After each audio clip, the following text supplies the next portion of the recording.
Are you an introvert empath or an extrovert empath?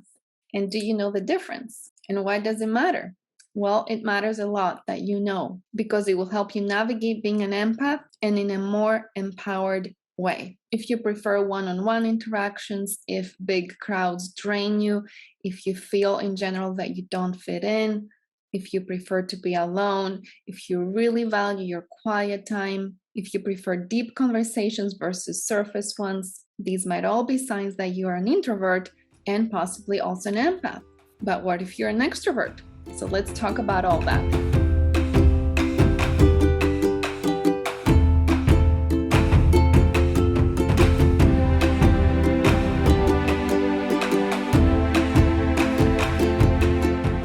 Hello everyone and welcome back to my channel, the Whole Wellness Method YouTube channel. I'm so happy you're here. If this is your first time here, welcome. I'm Lita Sportel. I'm a licensed psychotherapist and a functional health coach. And today I really want to talk about, are you an empath and are you an extrovert empath or an introvert empath?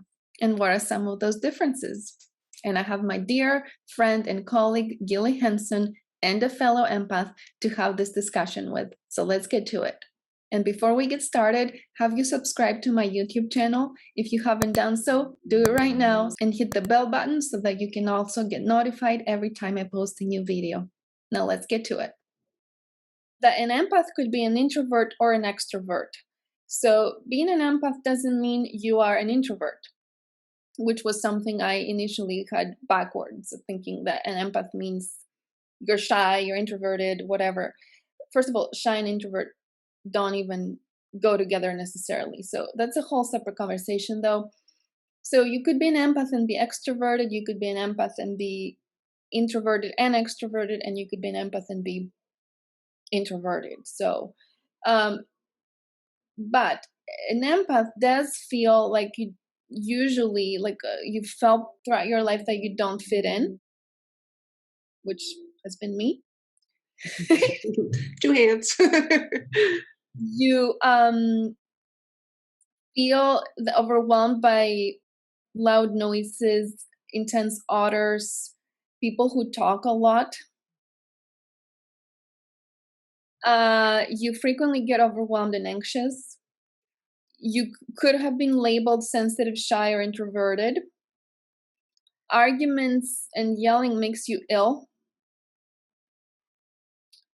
You have chemical sensitivities or low tolerance to scratchy clothes. The scratchy clothes has been a baffling thing that I've had since I was little. Nobody could understand why I couldn't wear wool sweaters that were itchy, leggings that were and tights that were itchy. Yeah. I would burst and cry, like cry, cry, cry. I can't wear this. I can't stand it, mommy. And everybody was like, we've never seen this. Is there like a diagnosis of some sort? That's what was happening. In retrospect, oh yeah. There's so many things as a child that I did that I didn't understand, my family didn't understand, but now I'm like, "Oh, okay." Mostly coming down to sleeping a lot because I had such a big family, it was so chaotic, I needed space, I needed quiet, I needed time to replenish, and I did that through sleeping, and it was assumed that something was wrong with me or I had ill health or something like that. No, I just needed to recuperate. I love that you're bringing that up so people can start relating, right? So imagine an empath growing up in a big family with lots of siblings, lots of things going on. How do you find your quiet time that you need, which is the very next one? Do crowds drain you and you need a lot of alone time to revive yourself? So imagine growing up in that where you don't really even have this. It's not like you're in a crowd and then you go home. Your home is already the crowd. So sleep is the way to go to stay revived and healthy. And yet others are like, oh, she's sleeping too much. Mhm, mhm. So many labels that we've given kids because we don't understand them, right? Absolutely. And, I must say, as an empath who's a bit introverted and extroverted. That's myself. I can get really jazzed up at a concert and feel really excited after being in a public location. Just heightened everything. I'm like, whoa! But going into it, I'm usually very like, oh, okay. I'm going to need to ground myself. I'm going to need to say my prayers, seal my tube, do all the steps before I go in so I can have a good time. And then once I receive that energy and share that fun energy, I am like, the sky's the limit. So going back to extrovert and introvert, you can be a bit of both, and you can enjoy large crowds. Maybe even an introvert could if they have, taken the proper steps to go into that space.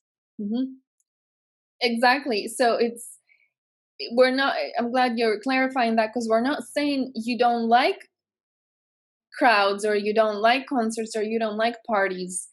Because me being an introvert empath, I do enjoy being in parties. I do enjoy being in big Zoom calls or big group calls or live calls, that's my profession. I love that. And also socially, I love that. However, I do prefer one-on-one or smaller group for more intimate conversations, or I do prefer to have the stimulation of the big party and then to go in and have a more intimate conversation versus just being on surface. So that's a lot of the introverts versus extroverts too. Extroverts just love they revive themselves in this sense of bigger conversations with many people. Introverts do love the more one-on-one or smaller groups, and then the reviving on their own. So we're just using labels just to understand ourselves better, not to reinforce separation. I'm married to an extrovert, full on extrovert, like full on, and learning how to live in harmony in that and respect each other's needs. And it hasn't been easy. But learning and loving each other in our differences and learning what unity could feel like in that is quite healing, quite amazing as it unfolds and as we're getting better at it. So, but I love that you brought that whole thing up. Thank you. And I love that you shared about your husband, because it is, in a partnership, there's a balancing act going on. So what do you think? Are you an introvert empath or an extrovert empath? If you still don't know, I have 2 quizzes for you. One to find out if you're an introvert or not, and another one to find out if you're an empath, and also to which degree. I will put both in the description below so that you can learn more. And also subscribe to my YouTube channel, push the bell button so that you can get notified every time I post a new video, and let me know in the comments, how did you like this conversation? I would love to hear from you. Until next time, leaving you in whole wellness. Bye-bye.